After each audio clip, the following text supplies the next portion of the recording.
So, isatabi natin.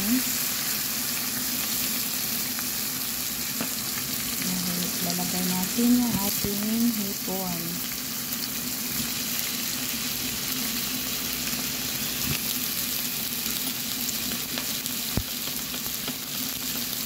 Yung meron akong asin.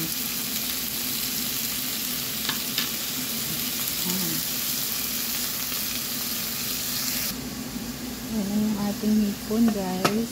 Tatakpan lang natin siya.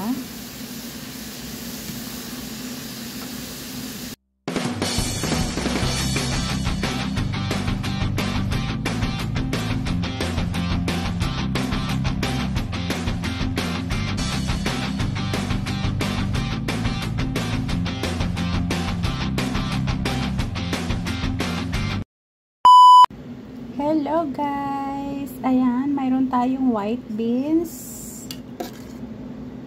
Nahugasan ko na siya. Maglalaga tayo ng white beans. Wow, nagbubbles. May bubbles ang ating nilagang white beans. So, tatanggalin lang natin yan siya, guys. Meanwhile, hello guys, mayroon tayong sibuyas. May isang variety sila dito ng sibuyas, guys, sa Middle East na mahaba siya, ganyan. Hindi siya pabilog. Gisa ako ng hipon, lagyan ko ng beans, white beans, at saka lagyan ko ng cabbage na mayroong sabaw. So, ito na yung ating sibuyas, guys. Nabalatan ko na. Hahatiin lang natin siya sa gitna.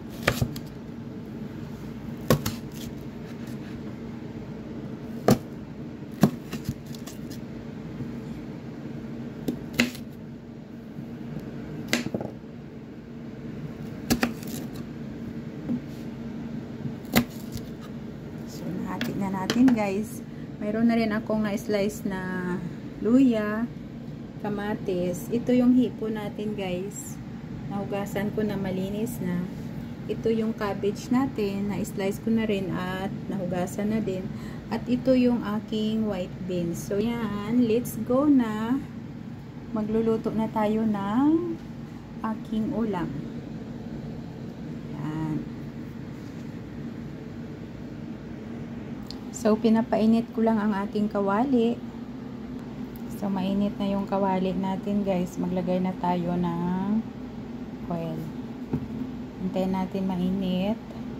At ilalagay natin yung ating sangkap. So, mainit na yung ating, guys, oil. Lagay na natin yung ating luya.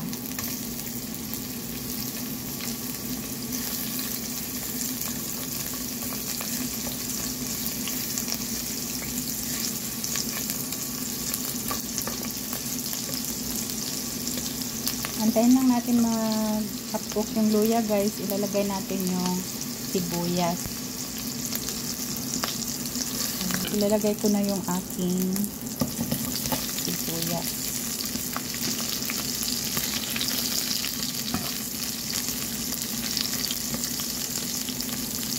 Ito natin yung ating kamatis.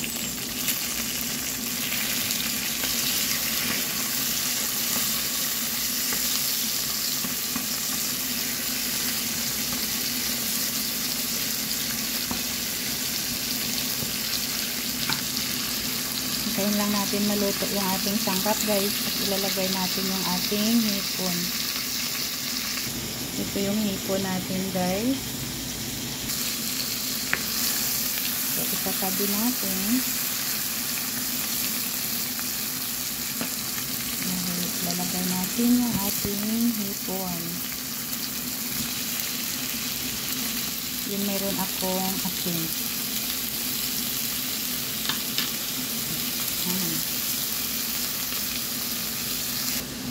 Yan, tatakpan na natin.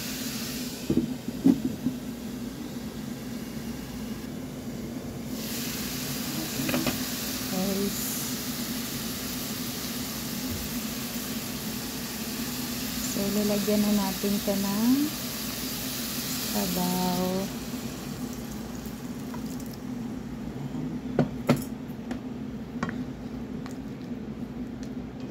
So, pakuluan lang natin siya ng mga 5 minutes. Then, ilalagay natin yung ating beans. Ayan. So, ilalagay na natin yung ating beans, guys. So, paghaluin lang natin yung ating beans sa ating shrimps.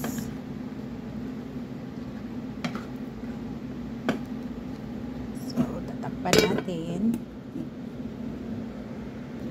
Chup natin. At ilalagay na natin yung ating cabbage. Ayan.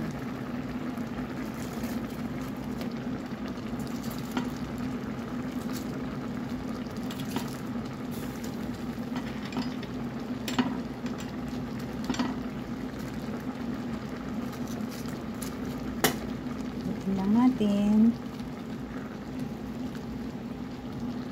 So, nahalo na natin ng maayos, guys. Tatakpan natin.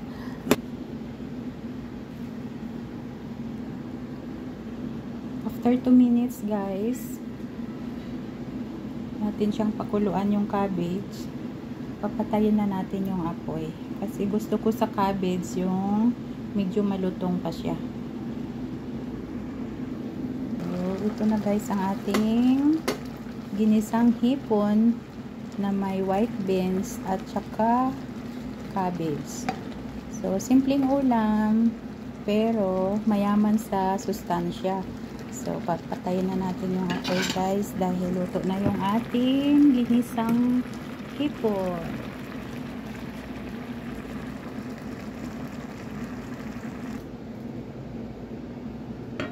Maghahain na, guys.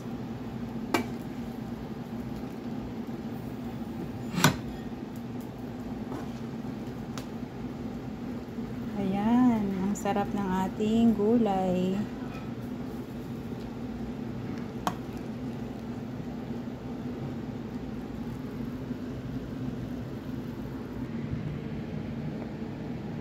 So, let's eat na, guys. Thank you so much for watching. Bye-bye.